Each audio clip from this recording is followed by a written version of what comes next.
Welcome to the COMC Community Spotlight Show. It's presented by the great folks at Central Ozarks Medical Center, where your health is their mission. And we've got the owners of Resort Lake of the Ozarks and the Encore Grill and Sky Bar with us, Merlin and Don Vandervoort. How are you guys today? Doing great. Glad to be here. Excellent. Absolutely. Thanks for Appreciate taking the time to invitation. come You over. bet. Anytime she shows up, everything gets pretty. That's all right. I'm not right. sure about us, but you know. You're right about that. So you guys own the whole property over there, Resort Lake of correct. the Ozarks and the Encore. Not your first venture here at the lake, though, right? A lot of people don't know. I didn't know that you were the whole genesis of the Horny Toad project, correct. right? Yeah.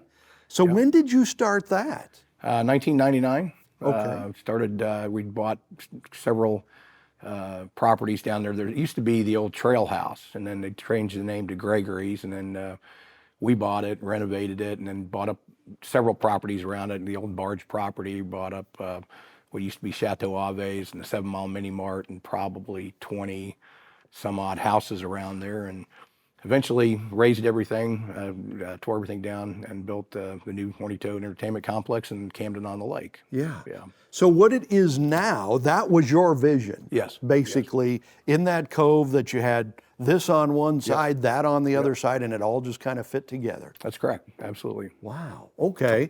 Did not know that.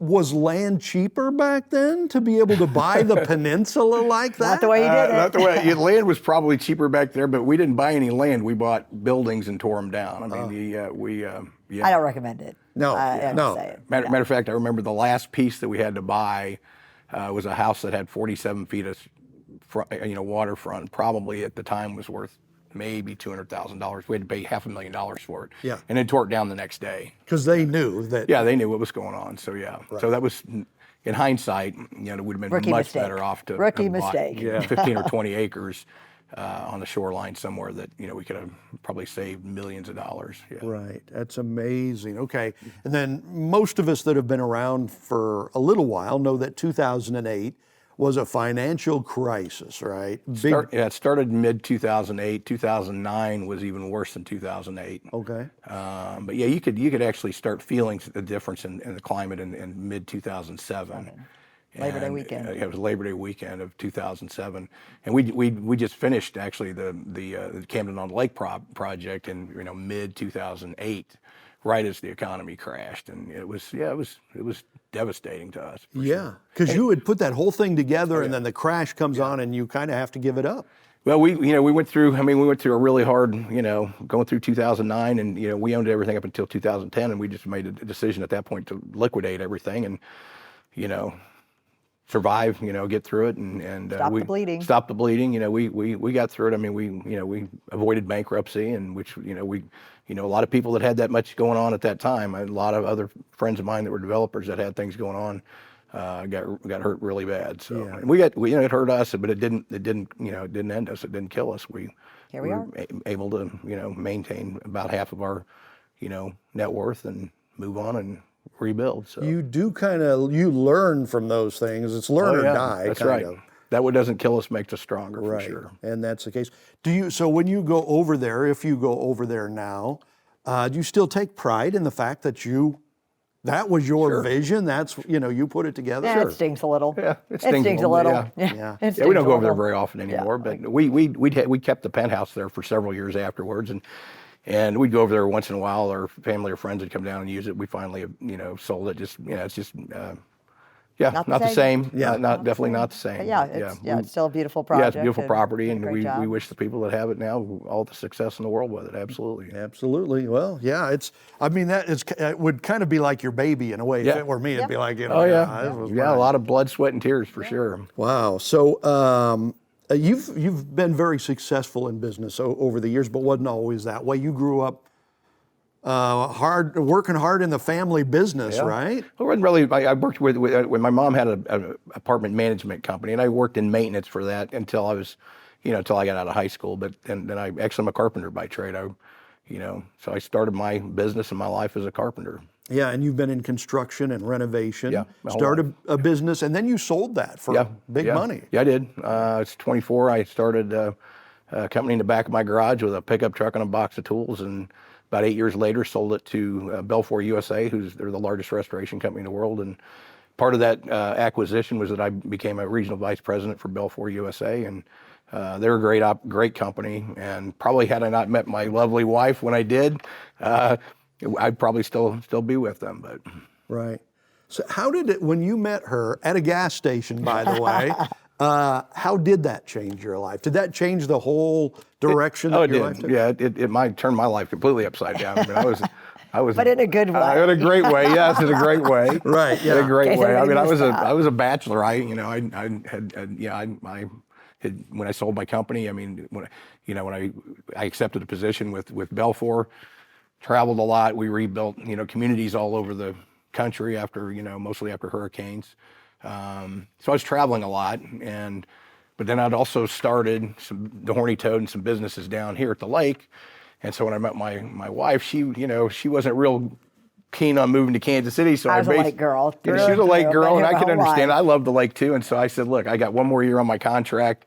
I said, when I get, I had a 4-year contract at the time, and so I passed up a very lucrative offer to extend my contract just to move back to Lake. Obviously, I had family down here. Her whole family's from down here, so and I loved being down here. I had some great businesses going that and I had a non-compete. But my non-compete didn't include. It mostly included only restoration projects. Yeah. So I came down and started building houses. Started building some really beautiful luxury homes. We built the Tri-County YMCA down here. I saw that. Built all kinds of good projects. All these things you never knew, Okay, and we'll continue talking about those, including your career as a bull rider, I guess, and stuff. So that was way back in the day. we'll way get back into in that. The day, yes. So you're watching Lake TV's Community Spotlight Show. We'll be right back.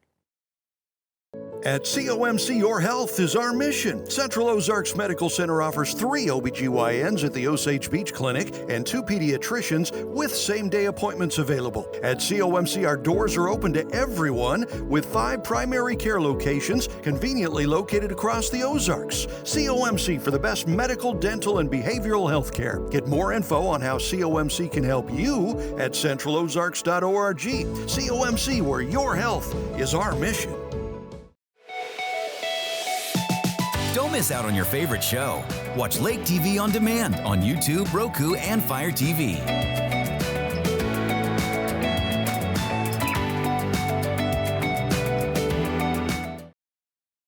Welcome back to Lake TV's Community Spotlight Show. We've got Merlin and Don Vandervoort with us, owners of Resort Lake of the Ozarks and the Encore Grill and Sky Bar over there. So we were talking about multiple careers over here. So you grew up at the lake? I grew up here at the lake. Wow. Yeah, very fortunate. So yes. you have seen some change. Lots of change. Yeah, lots of change, and got to be a part of lots of change here at the lake, which has been amazing. Yeah, definitely. So are you an Indian or a Laker or a funny Mustang? you should mention it. So I went to Camdenton. All my brothers and sisters, we all went to Camden. All of my nieces and nephews, our 2 kids went to Camdenton. And then Gunnar came along. And he's like, yeah, he's going to Osage. We're not driving all the kids. I'm like, oh, can't do that. Yeah. And anyway, best decision ever. Both schools are amazing. They've both been great. But Osage is a little smaller school, so Gunnar got to probably participate in more sports and activities than all the other kids in Camdenton did. So they were both great experiences. But at first, it's like, traitor, I can't do that. He's like, we're doing this. Yeah, we're close. Yeah, so we're closer doing over. here. Everything we've got's going over here. We're not driving all the way to Camdenton every time something goes on. So yeah. So we're both. We're tied into both. Love them both. Great experiences at both schools. No doubt. Yeah. So when you look at Merlin, right, you don't see crazy. Oh no. But apparently you were a bull rider, right, when you were That was young. way back in the day. Yes, that was way back in the How in the world did you get into bull riding? Well, I told you I spent my summers with my dad in Wisconsin, and we had a farm up there, and so we just grew up doing it. We competed in high school rodeo. Actually, started when I was much younger in Little Britches rodeo, and went on a high school rodeo and did some rodeoing even after high school. And yeah, it was great. It was a lot of fun. Both my boys kind of thought about, dabbling in it. I didn't encourage them to do that. I mean, it was fun when I was doing it, but the old saying, my bull riding coach was Jim Shoulders, who back in the day was in the Guinness Book of World Records for the winningest cowboy in history. And he used to always tell us, he'd say, boys, he said, there's one thing for sure you know about this business and two things you don't. He said, the one thing you know for sure is you're going to get hurt. The two things you don't know is when or how bad. And very, very, very true statement. Yeah, So, yeah. Man, I even look at a bull and I'm going the other direction, right? So, but you guys like that lifestyle. You like horses, you like ranch, stuff like that. Amazing. Do you still have horses and all that stuff? This is the last 2 years, the first time in my life since I was, a teenager that I haven't had horses. We had a ranch, beautiful ranch out about 12 miles outside of Osage Beach down in Brumley, Missouri, and had that for 25, 26 years, and just recently sold it. And so we don't have any pets anymore. We don't have any dogs, any cats, we don't have any horses or any cattle. So right. That one but we miss it. Yeah, it stings a lot. Yeah, in hindsight, probably the. We wouldn't have time for any of it. Probably the stupidest thing I ever did was selling our ranch. We wouldn't have time to be out there. Still right kind now, of miss that. Huh? Oh, I miss it every day. It's I miss it every day. Yeah. Life, but yeah. Wow. Well, you still have a pretty nice place at Resort Lake of the Ozarks. Oh, amazing. No one's feeling sorry for us. Yeah, no, no one's feeling sorry for us. Right. Yeah. So we're down to just a couple minutes left, but you're also a writer, right? Yeah. Now, you don't seem to be a writer type to me. You don't seem to be the guy that would sit around in the room, writing all day. But you've written a couple of books. I enjoy writing. I'm not a good reader, to be honest with you. I've probably wrote more books than I've read, to be honest with you. But I shouldn't say it like that. But he has to read so much for work that it's not very It's a different relaxing. kind of reading. Yes, when you get to just sit and relax and enjoy it. Many years ago, there's a construction manual. It's well known throughout the construction industry. It's called the RS Means, the Means Guide. And through associations, through the National Association of Home Builders, and I was a former board member and got asked to co-write the Means Guide, and specifically how it dealt with reconstruction cost estimating. And so that was really the first, book that I wrote. I wrote several articles for, trade publications, and then in the last probably 10 years, I published a book called Make It Happen, which is a great motivational read, and then. A couple of years after that, I wrote a book called The Lost Decade, which is more of a political documentary. It's all political. It's all political. It's all political. Yeah. There's nothing to talk about in politics these days. Right. I mean, holy Toledo. Yeah. So did you address some of the craziness going on in the world? Oh, yeah. That's what the whole book was about. Yeah, the whole book was about that. It was, if you haven't been over to the Encore Grill and Sky Bar, I mean, your whole... decorative and everything, very patriotic. Yep. Pro-America. Yeah, very pro-America. Love and America. Stuff. That's not by accident. You did that for a purpose. That's exactly right. We have our two sons. We have our youngest son right now is in the Navy, and our older son, he's been out of the Navy for about 8 years now, 8 or 10 years, I guess it's been. Both of our fathers were in the military. You got tired. I remember several years ago, you started hearing people talking bad about law enforcement, talking bad about, military. And, so we thought, make a little bit of a statement, not trying to be political necessarily, but certainly pro-America. Yeah, it's just pro-America. That's what it is. Isn't it sad when pro-America is considered a bad thing? Yeah. It's so crazy the way that has turned around. Who'd have ever thought? Yeah. Who'd have ever thought? And I think, I say it jokingly, but I think it's true. We kind of live in the greatest part of the country right now. We do. Where it seems like the grassroots is still there. We still love America. Yeah. Still fairly conservative. Right, wonderful when people come in and feel the same way, and especially they come maybe from Chicago and things, and they're not able to express themselves the way that we've been able to express ourselves here. So it's been very fortunate, but it feels so good when people come in and are like, we love coming here, we love seeing this. So Absolutely. That feels good. Well, we are out of time, but real quickly, how do folks get more information about Resort Lake of the Ozarks, Encore Grill and Sky Bar? Yeah, if you just go to theresortlakeozark.com or theencoregrill.com. We have great entertainment almost every night of the week. Or just stop by. Better yet, stop by. We're right Come see conveniently located on Bagnell Dam Boulevard, right in the heart of Lake Ozark. Beautiful lake view, overlook Marine Max Marina. It's just a fantastic property. Yeah, stop by and say hi. And they're very nice too. They'll We're there every day, so stop there. by. We're there every day. So. All right. Thanks, guys. We'll do another show with Merlin and Don because there's so much to talk about. But thank you for joining us for this show, the Lake TV Community Spotlight Show.